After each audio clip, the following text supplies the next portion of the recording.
So it's a pretty common question, just how different is an electric mountain bike from a normal mountain bike?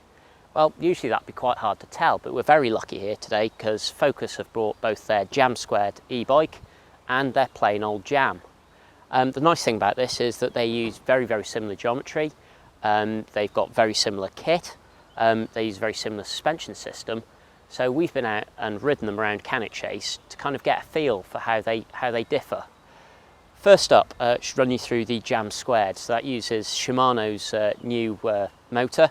It's got a really nicely integrated battery that's in the down tube. You can also boost that with a second battery, a piggyback battery if you like, which will obviously double the range. It uses Plus tyres, so those are 2.8 Schwalbe knobby nicks on a 40mm internal width rim. You've got a SRAM 11-speed drivetrain, you've got some Magura brakes, you've got a RockShox Yari fork up front. And that's the same as on the Jam. The main difference is that while the Jam Squared has Plus tyres, this just has standard tyres. So this is running 2.4 inch Contis on a 30mm internal width rim. That does mean that there are some slight geometric changes. This has got a slightly shorter chainstay, it's also got a slightly lower bottom bracket. The thinking behind that is that on an e-bike you're probably going to be pedalling all of the time, so you want to be lifted up a little bit more, and again with the frame and the entire bike being heavier, it's always going to be a bit more stable, so a low BB isn't quite as important as with a conventional mountain bike. We might as well deal with the obvious differences first, which is obviously this bike is an awful lot heavier. I think they're saying around 46 pounds. That's quite a chunk of weight, and it's definitely noticed when you sort of like moving the bike side to side, you can definitely feel there's a lot more bulk there. The other very obvious difference is the fact that it gives you loads and loads of assistance. That means that it dispatches like most sort of fire road climbs with absolute ease. You don't need to put in that much effort. You still need to put in some effort though, it's not just a free ride. But compared to riding similar climbs on this, we really did wonder where the climbs had come from. You kind of really noticed them on that, even sort of more slight gradients. When it came to sort of descending, the differences maybe weren't quite as stark. You'd thought an e-bike is just going to be faster everywhere, but it wasn't really the case. In fact, we Stravaed it and it turned out to be that bike that was quicker on quite a lot of the single tracky descents.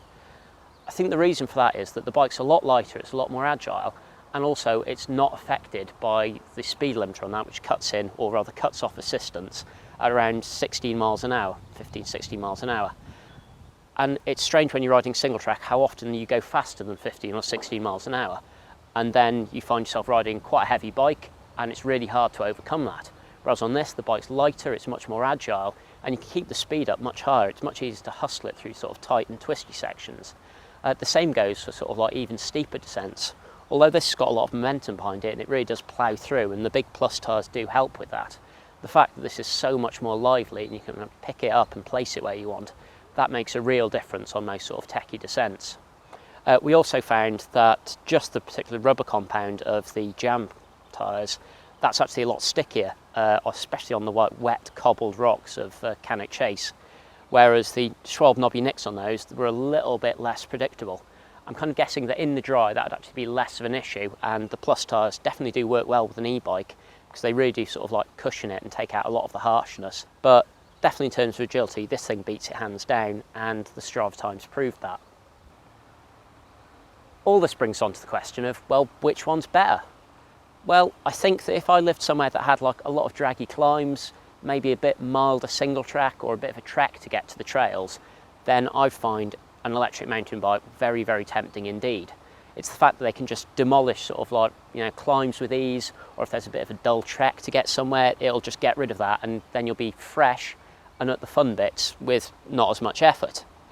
However, if I lived somewhere with a bit more technical trails, or again, I think if you're maybe a fitter rider or sort of slightly more technically competent, then I think the standard mountain bike would probably edge it out for me.